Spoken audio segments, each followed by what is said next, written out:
Hello everyone, welcome to star IQ. Star IQ के video platform पे आप सभी का बहुत बहुत स्वागत है।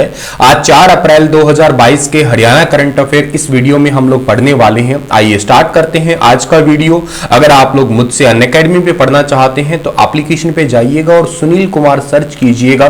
सुनील कुमार सर्च करके आप लोगों को मेरा प्रोफाइल मिलेगा, मेरे प्रोफाइल को आप फॉलो कर लीजिएगा। कोई भी कोर्स अगर आप अनअकैडमी पे लेना चाहते हैं तो आप लोग स्टार आईक्यू रेफरल कोड का जरूर इस्तेमाल करना। इस कोड का यूज करोगे तो प्लस सब्सक्रिप्शन के लिए आपको इंस्टेंट 10% का डिस्काउंट मिलेगा। हर रोज रात को मेरी 8 बजे अनअकैडमी पे क्लास होती है, उस क्लास को जरूर ज्वाइन करिएगा आप लोग। आज का पहला सवाल है कि हाल ही में किसे इंदिरा गांधी यूनिवर्सिटी मीरपुर के नए वाइस चांसलर नियुक्त किया है। बहुत इंपॉर्टेंट सवाल है, जरूर याद रखना है। इंदिरा गांधी यूनिवर्सिटी मीरपुर के वाइस चांसलर नियुक्त किया है प्रोफेसर जेपी यादव को। ए वाला ऑप्शन इस सवाल का बिल्कुल ठीक रहेगा। सर इन्हें नियुक्त किया किसने है? देखो, यूनिवर्सिटी का वीसी नियुक्त करने का अधिकार जो है ना वो राज्यपाल को ही होता है और हरियाणा के राज्यपाल का नाम है बंडारू दत्तात्रेय। इन्होंने आने वाले 3 सालों के लिए जेपी यादव को इस यूनिवर्सिटी का वीसी नियुक्त किया है, ये बात आपको याद रखनी है। सर इससे पहले कौन थे? इनसे पहले थे वीसी ए.के. गक्खड़। जैसे VC A K. Gakkhar MDU Rohtak के अंदर अपनी सेवाएं देके आए थे, यहाँ पे ये भी एमडीयू रोहतक के अंदर ही अपनी सेवाएं देके आए हैं। सर ये है कहां के?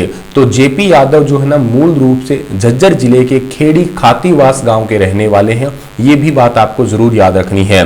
इसके अलावा आप लोगों को ये याद रखनी है कि ये रिसर्च पर्पज के लिए जाने जाते हैं। एक्चुअली इनको रिसर्च पर 204 लाख रुपए की फंडिंग भी मिल चुकी है, तो ये बात भी आपको यहाँ से याद करना है। इन्हीं के ही मार्गदर्शन से 26 रिसर्च जो है ना उनको पीएचडी की उपाधि अब तक मिल चुकी है। ये है आपके जेपी यादव। और बात करते हैं हम लोग मीरपुर की। ये है कहाँ पे सर? रेवाड़ी के अंदर है। इस यूनिवर्सिटी की स्थापना कब हुई थी? साल 2013 में इस यूनिवर्सिटी की स्थापना हुई थी। दूसरा सवाल है कि हाल ही में हरियाणा के जाने माने किस अंतरराष्ट्रीय स्तर के कुश्ती कोच का निधन हो गया है? तो अंतरराष्ट्रीय कुश्ती कोच का निधन हुआ है। इनका नाम क्या है? इनका नाम है सुभाष सोनी। यानी कि सवाल का सी वाला ऑप्शन जो है ना वो बिल्कुल ठीक है। हरियाणा के जाने माने और अंतरराष्ट्रीय कुश्ती के कोच थे ये, और अब ये इस दुनिया से चले गए। पिछले कई दिनों से ये बीमार थे। इन्होंने अपने कुश्ती जीवन की शुरुआत की थी 1975 से, 1975 से, ठीक है ना। 1 वर्ष के कठिन परिश्रम के बाद ही 1976 के अंदर मेरठ के अंदर नेशनल खेलों के अंदर इन्होंने गोल्ड मेडल जीता था। 1976 में जूनियर नेशनल में भी अव्वल रहे थे। 77 और 79 में ऑल इंडिया इंटर यूनिवर्सिटी में भी इन्होंने सिल्वर मेडल जीता था। 1980 में वेट 57 किलोग्राम और 1981 में 62 किलोग्राम में ऑल इंडिया इंटर यूनिवर्सिटी के गोल्ड मेडलिस्ट भी रहे थे ये। और हरियाणा राज्य में तो कई बार चैंपियनशिप में नंबर 1 रहे थे। जो आपको फोटो में दिखाई दे रहे हैं यही है सुभाष सोनी, जो कि अब इस दुनिया में नहीं रहे। अगला सवाल हमारा क्या रहने वाला है? आजादी के अमृत महोत्सव वर्ष में भारतीय खेल प्राधिकरण की तरफ से एथलीट के लिए कितने रुपए का बजट जारी किया गया है? तो एथलीट के लिए 7 करोड़ 22 लाख का बजट जो है ना वो जारी किया गया है। सवाल का ऑप्शन नंबर बी जो है ना वो बिल्कुल ठीक है। स्पोर्ट्स अथॉरिटी ऑफ इंडिया, जिसको साई बोलते हो आप लोग, इसकी एक ब्रांच है कुरुक्षेत्र और उसके प्रभारी का नाम है कुलदीप सिंह वडेज। उन्होंने आजादी का जो अमृत महोत्सव चल रहा है, सर ये आजादी का अमृत महोत्सव क्या है? क्योंकि इस बार हम लोग ना 2022 के अंदर, या यूं कहिएगा 15 अगस्त 2022 को आजादी का 75वां साल मनाएंगे। इस करके इसको बोलेंगे आजादी का अमृत महोत्सव। और ये आजादी का अमृत महोत्सव जो है ना 2022 से 2047 तक चलेगा, आने वाले 25 साल तक। इन 25 सालों के इस महोत्सव को देखते हुए 7 करोड़ 22 लाख रुपए का बजट जारी किया है स्पेशली खेलों के लिए। खेलो इंडिया के 2509 एथलीट्स को इसमें डायरेक्ट फायदा मिल जाएगा। हर एक खिलाड़ी को प्रशिक्षण पॉकेट मनी के लिए 6,28,000 रुपए की राशि मिलेगी, मतलब जितने भी खिलाड़ी हैं यहाँ पे। और इसके अलावा बात करते हैं हम लोग यहाँ एथलीट पैरा के साथ 21 तरह के इवेंट होने वाले हैं, ठीक है। यह राशि मार्च 2022 तक के लिए जारी की गई है। हर एक खिलाड़ी के लिए 6,28,000 रुपए, ये बहुत इंपॉर्टेंट बात है यहाँ पे। अगला सवाल है कि हरियाणा के किस जिले में कबड्डी का इंडोर स्टेडियम बनाया जाएगा? कबड्डी का इंडोर स्टेडियम बनाया जाएगा जी करनाल के अंदर। ऑप्शन नंबर सी जो है ना वो बिल्कुल ठीक रहेगा। गांव कैलाश का हॉकी स्टेडियम है, इसका शिलान्यास किया है मुख्यमंत्री जी ने। गांव फूसगढ़ की 63 सड़कें और गलियों का निर्माण के लिए पैसे जारी किए हैं। ताऊ देवीलाल चौक से महाराणा प्रताप तक मेरठ रोड सड़क का पुनर्निर्माण कार्य।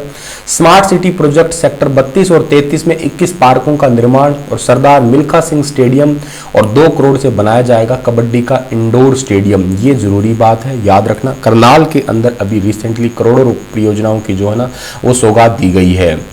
हाल ही में सीएम मनोहर लाल ने किस जिले में 226 करोड़ 65 लाख की लागत से बनने वाली 92 परियोजनाओं का शिलान्यास किया है? तो जींद जिले के अंदर जो है ना 226 करोड़ 65 लाख की 92 परियोजनाओं का शिलान्यास किया है रिसेंटली। ए वाला ऑप्शन सही है इसका।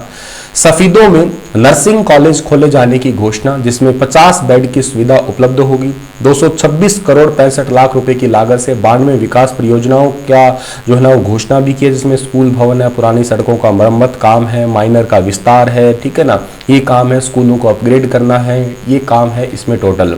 सो ये वाली टोटल घोषणाएं हैं जो हुई है। 135 करोड़ की विभिन्न परियोजनाओं के जो डिपार्टमेंट है उनकी 18 परियोजनाओं का उद्घाटन और शिलान्यास भी किया है।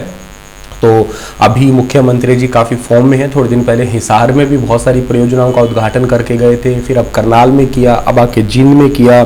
शायद इलेक्शन पास में है, शायद इस करके हो रहा होगा। बाकी खैर जो भी बात है, लेकिन यहाँ पे यही क्वेश्चन है तो बता रहा हूँ।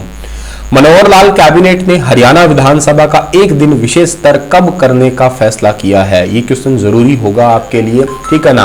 एक दिन विशेष सत्र जो है ना करने की घोषणा की है और ये कब करी है? तो इस सवाल का सही आंसर रहेगा 5 अप्रैल। ऑप्शन नंबर ए जो है ना इस सवाल का बिल्कुल ठीक रहेगा।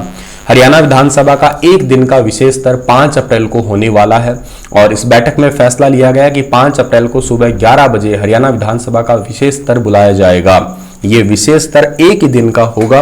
ऐसा बहुत रेयर होता है, लेकिन ऐसा कर सकते हैं, मुख्यमंत्री जी कर सकते हैं या पूरी कैबिनेट या स्पीकर की अध्यक्षता में ऐसा किया जा सकता है। उद्योग शुरू करने के लिए हरियाणा में बेरोजगार युवाओं को कितने % की सब्सिडी दी जाएगी? तो कोई नया अपना बिजनेस करना चाहता है तो 25% की सब्सिडी दी जाएगी छोटे और मझले उद्योगों के तहत। 2 योजनाएं हैं, प्रधानमंत्री रोजगार सृजन कार्यक्रम और प्रधानमंत्री सूक्ष्म खाद्य उद्योग उन्नयन योजना। और इसके तहत जो है ना दोनों योजनाओं के तहत ऑनलाइन पोर्टल के माध्यम से सारी चीजें जो है ना रजिस्टर की जा सकती है। पेपरलेस सारा काम है, फ्री सारा काम है और यहाँ पे 25% तक जो है ना उसे सब्सिडी दी जाएगी। बेरोजगार युवाओं को रोजगार के अवसर देने के लिए ऐसा सरकार ने किया है। खुद का रोजगार शुरू करने के लिए 25 लाख रुपए तक का लोन भी दिया जाएगा हरियाणा सरकार की तरफ से। इसी के साथ ये लेक्चर होता है समाप्त। आपके लिए सवाल है कि 1939 में भारतीय राष्ट्रीय कांग्रेस के त्रिपुरी अधिवेशन में सुभाष चंद्र बोस पुनः कांग्रेस के अध्यक्ष चुने गए। इस चुनाव में उन्होंने गांधी जी के किस उम्मीदवार को हराया था? बताइएगा इस सवाल का सही आंसर क्या रहेगा। कल फिर हाजिर होऊंगा लेटेस्ट अपडेट के साथ, तब तक अपना ख्याल रखना।